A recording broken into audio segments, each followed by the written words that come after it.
আসসালামু আলাইকুম রহমতুল্লাহি আবরাকাতুহ। পুলিশ প্রধান পুলিশ প্রধান আজকে এক ভিডিও বার্তায় উনি জানিয়েছে প্রায় 400-500 পুলিশ থানা বক্স মানে যেরকম অনেক ক্ষতিগ্রস্ত হয়েছে, আগুনে পোড়ায় দেওয়া হয়েছে, অনেক অনেক ক্ষতিগ্রস্ত।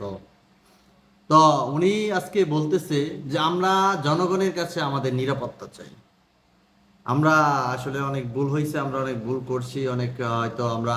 তারপরে পুলিশরা আজকে অনেক পুলিশরা বলতেছে যারা পা চাটছে তাদের জন্য আজকে আমাদের ক্ষতি হচ্ছে। আমরা আজকে বাংলাদেশের সবচেয়ে নিকৃষ্ট ব্যক্তি, এমনকি হাসিনার চেয়ে নিকৃষ্ট ব্যক্তি মনে হয় যে আপনারা পুলিশ। কেন বলতেছি জানেন? ধরেন হাসিনা দুই ভাগে বিভক্ত। এক ভাগ হাসিনাকে পছন্দ করে, কিছু ভাগ পছন্দ করে যারা আওয়ামী লীগ করে।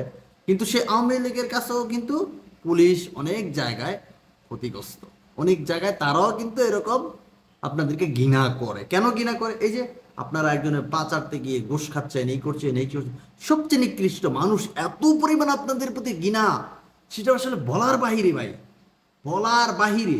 যার জন্য আজকের এই পরিস্থিতি। আজকে আমাদের পুলিশ, আমাদেরই পুলিশ, আজকে আমাদের রাষ্ট্রের পুলিশ, আমাদেরই ভাই বারাদার, কিন্তু নিজেদের পাঁচাটার কারণে, নিজেরা গোলামি কারণে মানুষের আজকে তারা জনগণের কাছে বলতেছে যে আমরা সেনাবাহিনীর কাছে নিরাপত্তা চাই, আমরা জনগণের কাছে নিরাপত্তা চাই। এটা কতটা লজ্জার হতে পারে, কতটা লজ্জার হতে পারে এটা।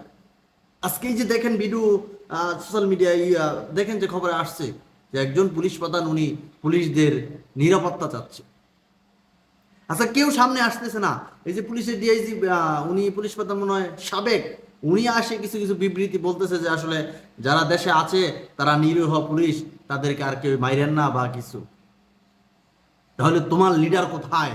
তোমার যে লিডারদের ফোন কলে, লিডারদের অনুমতিতে এই দেশের মানুষের, ছাত্র সমাজের মুখে তুমি গুলি চালাইছো, কত হাজার হাজার মানুষকে তোমরা মারছো গুলি করে। আজকে তোমার লিডারটা কোথায়? তারা তো কুকুরের মতন পালিয়ে আছে। কোথায় আজকে তারা? সুতরাং একটা জিনিস মনে রাখতে হবে আমাদেরকে, ক্ষমতা কখনোই চিরস্থায়ী না। কারণ একজন মানুষ সেই দুনিয়ায় ক্ষণস্থায়ী, তাহলে তার ক্ষমতা চিরস্থায়ী কিভাবে হবে? তুমি একজন সরকারি চাকরিজীবী, তোমার চাকরির বয়স প্রায় 30, চাকরিজীবী 30 বছর বয়স। একজন এমপি মন্ত্রী আসে 5 বছরের জন্য, একজন চেয়ারম্যান আসে 5 বছরে। তুমি 5 বছরে তার গোলামি করো কেন? তোমরা কেন তাদের গোলামি করো? কেন তাদের পাচাটো? টাকার জন্য? তোমার সম্মান আর এই যে ঘৃণার চেয়ে টাকার মূল্য বেশি হয়? হাজারো মানুষের তোমরা নির্যাতন করো, গোশ খাও।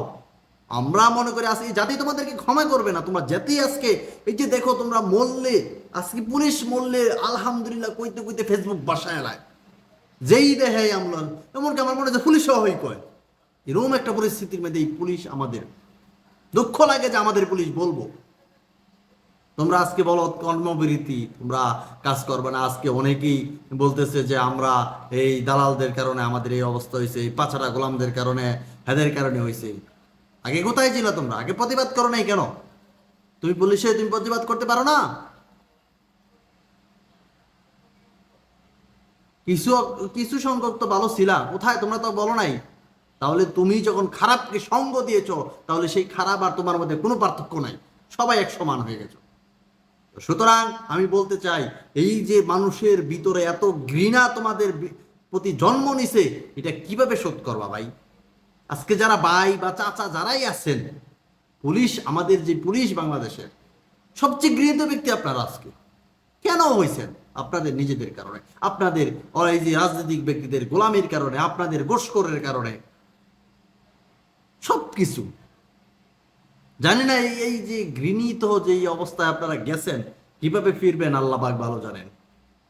আল্লাহর কাছে তওবা করেন আর দেশবাসীর কাছে সবাই মাপ চায়, যে মাপ চাই, আর জীবনে আমরা এইসব দুষ্করের কাম করতাম না, আর জীবনে এগুলা করতাম না। আপনার দেশে থাকেন, আমরা চাই না যে আপনারা মারা যান, আমরা চাই না আপনারা বিদেশে চলে যান। যারা হাজার হাজার কোটি টাকা নিয়ে গেছে, একজন পুলিশ এসি মেসি, একজন সাধারণ মানুষ, সাধারণ বলে সাধারণ এই যে এসপি কনস্টেবল শত কোটি টাকার মালিক হয়ে যায়।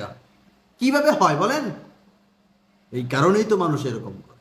হয়তো আজকে যারা আপনারা ভালো আজকে বলতেছেন, হয়তো ভালো যে নাই তা বলবো না, ভালোর সংখ্যাটা খুব কম, যার জন্য আজকের এই পরিস্থিতি। আমরা তাদেরকে বলবো আপনার আশেপাশে যারা খারাপ করেছে তাদেরকে আইনের তাদেরকে আপনারা তাদের প্রতি প্রতিবাদ করে তাদেরকে ধরিয়ে দেন। আমাদের সেনাবাহিনীকে বলেন যে তাদেরকে শাস্তির আওতায় আনতে, তারা এ দেশকে ধ্বংস করে দিয়েছে, তাদের জন্য আজকে দেশ অবস্থা। সুতরাং যারা ভালো আছেন তাদের কাছে ক্ষমা চান, যে আমাদেরকে আপনারা ক্ষমা করে দেন, মাফ করে দেন। দেখেন একটা জিনিস, আপনি এই অবস্থায় মারা গেলে মানুষের প্রতি এই ঘৃণা, এই যে ঘৃণা আপনি নিতে পারবেন না। জনগণের টাকায় খাচ্ছেন, কিন্তু আপনারা জবাবদিহি করতে হবে। খোদা আপনাদেরকে কিভাবে মাফ করবে? কারণ জবাবদিহি তো করতে হবে আমাদের কাছে, খোদা তো মাফ করতে পারবে না। আমরা যদি আপনাদেরকে মাফ করে দেই, ক্ষমা করে দেই, তখন সৃষ্টিকর্তা আপনাদেরকে ক্ষমা করতে পারবে, কারণ আপনারা অপরাধ করেন আমাদের কাছে। আমি যদি একজনের বাড়িতে গিয়ে একটা জিনিস চুরি করি, তা আমি একজনের কাছে অপরাধী, কিন্তু আপনারা যারা রাষ্ট্রীয় চুরি করেন, যারা আজকের এই যে জনগণের টাকা চুরি করে খান, এটা কিন্তু পুরো জনগণের কাছে অপরাধী। সুতরাং আমি বলবো, আমাদের যে পুলিশ প্রশাসন আছেন, আপনারা কি করবেন আমরা জানি না, তবে আপনারা জাতির কাছে ক্ষমা চান, দেখেন জাতি আপনাদেরকে ক্ষমা করে কিনা। আপনাদের শুধু জানি কয় শুভ বুদ্ধির উদয় হোক, আল্লাহ পাক আপনাদেরকে হাদায়াত দান করুক। আমরা সবাই মিলে একটা সুন্দর রাষ্ট্র বাস করতে চাই, একটা সুন্দর বাংলাদেশ চাই আমরা। শুভকামনা রইল সবার জন্য, ভালো থাকবেন, সুস্থ থাকবেন। শুভকামনা প্রিয় মাতৃভূমির।